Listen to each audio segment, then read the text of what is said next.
Part 43। Shri गणेशाय नमः। श्री जानकी वल्लभो विजयते। श्री रामचरितमानस बालकांड। हरिसन मांगौ सुंदरताई, होई जात कहरु अति भाई। मोरे हित हरि सम नहीं कोऊ, एहि अवसर सहाय सोई हो। एक काम करूं कि भगवान से सुंदरता मांगू, पर भाई उनके पास जाने में तो बहुत देर हो जाएगी। किंतु श्री हरि के समान मेरा हित भी कोई नहीं है, इसलिए इस समय वे ही मेरे सहायक हों। बहुविधि विनय कीनि तेहि काला, प्रगट्यों प्रभु कौतुकी कृपाला। प्रभु बिलोकी मुनि नयन जुड़ाने, होई काजू ही हर हर्षाने। उस समय नारद जी ने भगवान की बहुत प्रकार से विनती की। तब लीलामय कृपालु प्रभु वहीं प्रकट हो गए। स्वामी को देखकर नारद जी के नेत्र शीतल हो गए और वे मन में बड़े ही हर्षित हुए कि अब तो काम बन ही जाएगा। अति आरती कही कथा सुनाई, करहु कृपा करी हो सहाई। आपन रूप देहु प्रभु मोहि, आनि भांति नहीं पावऊँ ओहि। नारद जी ने बहुत दीन होकर सब कथा कह सुनाई और प्रार्थना की कि कृपा कीजिए और कृपा करके मेरे सहायक बनिए। हे प्रभु, आप अपना रूप मुझको दीजिए और किसी प्रकार मैं उसको नहीं पा सकता। जेहि विधि नाथ होई हित मोरा, करऊँ सो बेगी दास मैं तोरा। निज माया बल देखी विशाला, हिय हसी बोले दीन दयाला। हे नाथ, जिस तरह मेरा हित हो आप वही शीघ्र कीजिए। मैं आपका दास हूँ। अपनी माया का विशाल बल देख दीन दयालु भगवान मनी मन हंसकर बोले, जेहि विधि होई परम हित, नारद सुनहु तुमार। सोई हम करब नान कछु, वचन न मृषा हमार। मंगल भवन अमंगल हारी, द्रवौ सो दशरथ अजिर बिहारी। हे नारद जी, सुनो, जिस प्रकार आपका परम हित होगा हम वही करेंगे, दूसरा कुछ नहीं। हमारा वचन असत्य नहीं होता। कुपथ मांग रुज व्याकुल रोगी, वैद न देई सुनहु मुनि जोगी। एहि विध हित तुमार मैं ठयऊँ, कही अस अंत रहित प्रभु भयऊँ। हे योगी मुनि, सुनिए, रोग से व्याकुल रोगी कुपथ्य मांगे तो वैद्य उसे नहीं देता। इसी प्रकार मैंने भी तुम्हारा हित करने की ठान ली है। ऐसा कहकर भगवान अंतर्धान हो गए। माया बिबस भये मुनि मूढ़ा, समुझि नहीं हरि गिरा निगूढ़ा। गवने तुरत तहाँ ऋषि राई, जहाँ स्वयंवर भूमि बनाई।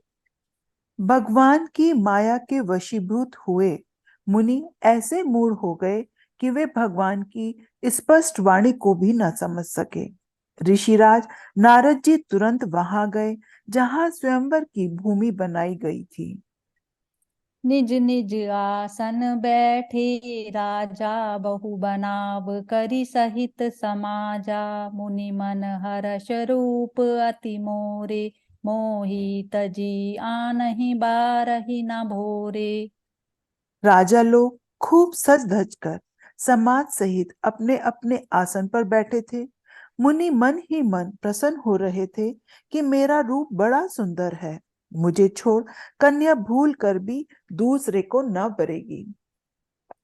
मुनि हित कारण कृपा निधाना, दीन कुरूप न जाई पखाना। सो चरित्र लखि काहू न पावा, नारद जानि सबई सिर नावा। कृपा निधान भगवान ने मुनि के कल्याण के लिए उन्हें ऐसा कुरूप बना दिया कि जिसका वर्णन नहीं हो सकता। पर यह चरित्र कोई भी न जान सका। सबने उन्हें नारद ही जानकर प्रणाम किया। रहे तहाँ दुई रुद्रगण, ते जानै सब भेऊँ। विप्र वेश देखत फिरहीं, परम कौतुकी तेऊँ। मंगल भवन अमंगल हारी, द्रवौ सुदशरथ अजिर बिहारी। वहां दो शिव जी के गण भी थे। वे सब भेद जानते थे और ब्राह्मण का वेश बनाकर सारी लीला देखते फिरते थे। वे भी बड़े मौजी थे। जेहि समाज बैठे मुनि जाई, हृदय रूप अहमिति अधिकाई। तह बैठे महेश गण दों, विप्र वेश गति लखे न कोऊं। नारद जी अपने हृदय में रूप का बड़ा अभिमान लेकर जिस समाज में जाकर बैठे थे, ये शिव जी के दोनों गण भी वहां बैठ गए। ब्राह्मण के वेश में होने के कारण उनकी इस चालाकी को कोई न जान सका। करहि कूटि नारदहि सुनाई, नीकी दीन हरि सुंदरताई। रीझई राजकुंवर छवि देखी, इनहि बरहि हरि जानि विशेषी। वे नारद जी को सुना सुनाकर व्यंग वचन कहते थे। भगवान ने इनको अच्छी सुंदरता दी है। इनकी शोभा देखकर राजकुमारी रीझ ही जाएगी और हरि जानकर इन्हीं को खास तौर से वरेगी। मुनहि मोह मन हाथ पराए, हसई सबो गुण अति सचुपाए। यद्यपि सुनई मुनि अटपटी बानी, समुझि न परै बुद्धि भ्रम सानी। नारद मुनि को मोह हो रहा था क्योंकि उनका मन दूसरे के हाथ में था। शिव जी के गण बहुत प्रसन्न होकर हंस रहे थे। यद्यपि मुनि उनको अटपटी बातें सुन रहे थे, पर बुद्धि भ्रम में सनी हुई होने के कारण वे बातें इनकी समझ में नहीं आती थी। उनकी बातों को का वे अपनी प्रशंसा समझ रहे थे। काहू न लखा सो चरित विशेषा, सो स्वरूप नृप कन्या देखा। मरकट बदन भयंकर तेहि, देखत हृदय क्रोध बातेहि। इस विशेष चरित्र को और किसी ने नहीं जाना, केवल राजकन्या ने वह रूप देखा। उनका बंदर का समूह और भयंकर शरीर देखते ही कन्या के हृदय में क्रोध उत्पन्न हो गया। सखी संग लै कुंवारे, तब चली जनुराज मराल। देखत फिरई महीप सब, कर सरोज जयमाल। मंगल भवन अमंगल हारी, द्रवौ सो दशरथ अजिर बिहारी। बोलिए ना। तब राजकुमारी सखियों को साथ लेकर इस तरह चली मानो राजहंसनी चल रही है। वह अपने कमल जैसे हाथों में जयमाल लिए सब राजाओं को देखती हुई घूमने लगी। जेहि दिसि बैठे नारद फूली, सो दिसि तेहि न बिलो की भूली। पुनि पुनि मुनि उकसई अकुलाही, देखी दशा हर गन मुसुकाही। जिस और नारद जी फूले बैठे थे, उस और उसने भूल कर भी नहीं ताका। नारद मुनि बार बार उचकते और छटपटाते हैं। उनकी दशा देखकर शिव जी के गण मुस्कुराते हैं। धरि नृप तनु तह गयऊँ कृपाला, कुरई कुआरे हरषि मेलु जय माला। दुल्हनी लै गै लछी निवासा, नृप समाज सब भयऊँ निराशा। कृपालु भगवंत भी राजा का शरीर धारण कर वहां जा पहुंचे। राजकुमारी ने हर्षित होकर उनके गले में जयमाला डाल दी। लक्ष्मी निवास भगवान दुल्हन को ले गए।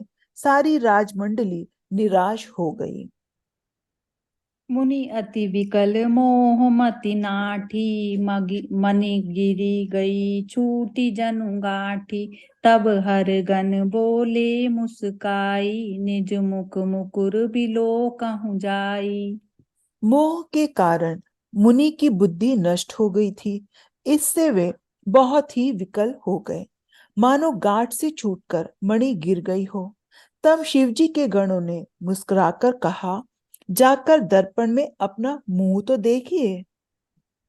अस कही दो भागे भय भारी, बदन दीख मुनि बारी निहारी।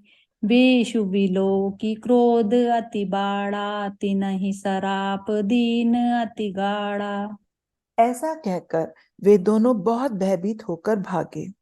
मुनि ने जल में झांककर अपना मुंह देखा। अपना रूप देखकर उनका क्रोध बहुत बढ़ गया। उन्होंने शिव जी के उन गणों को अत्यंत कठोर शाप दिया।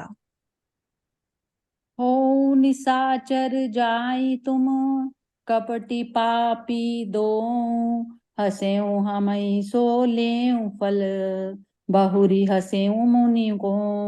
मंगल भवन अमंगल हारी, द्रवौ सुदशरथ अजिर बिहारी। दीन दयाल बिरद संभारी, हरऊ नाथ मम संकट भारी। तुम दोनों कपटी और पापी जाकर राक्षस हो जाओ। तुमने हमारी हंसी की, उसका फल चखो। अब फिर किस मुनि की हंसी करना। जय सिया राम। जय सिया राम।